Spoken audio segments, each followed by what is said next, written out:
Shri Bhaktirup Maharashtra news channel.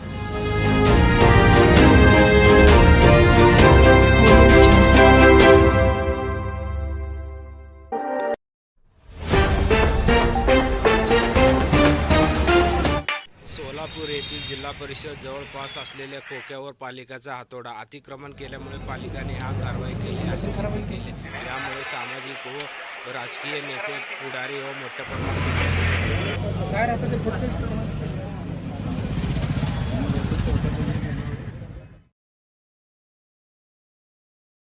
पुन्हा आमच्या पोटावर पाय दिला काय कोणाला जाब विचारायचं आम्ही जागे त्या ठिकाणी किंवा दुसऱ्या कुठल्या ठिकाणी आम्ही तिथं काय तर आमचा व्यवसाय करून उपजीविका हे करू।